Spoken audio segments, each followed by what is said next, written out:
किसान के आँखी में पानी।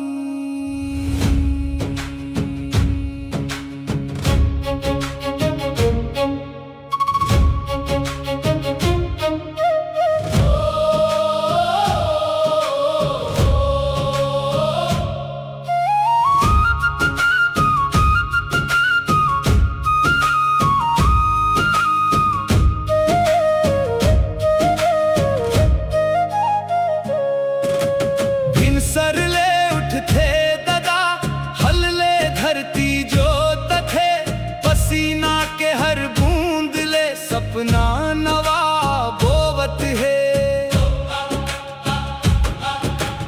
बादर आके मुड़ जाते बरखा नहीं बरसे रे, सूख गए धान के रोपा मन मोर तरसे रे। घर जाके तब हंस के कही थे ददा आही फिर नई बिहाने। मोर किसान ददा तोर माया महान, तोर पसीना ले चलते हमर सगरी जहान। धरती के भगवान हंस तोर है पहचान, झुक झुक के प्रणाम करम मोर किसान ददा।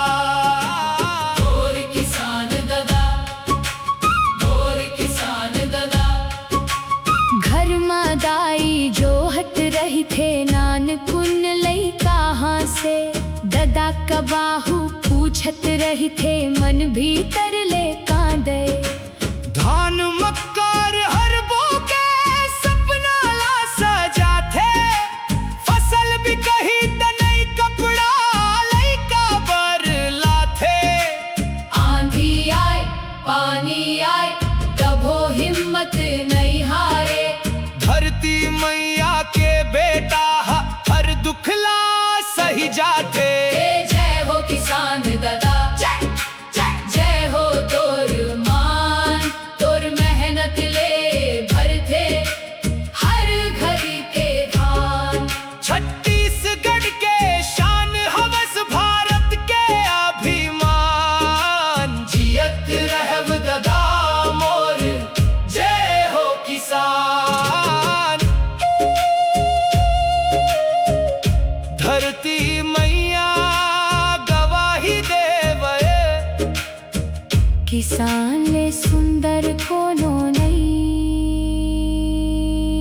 जय जोहार।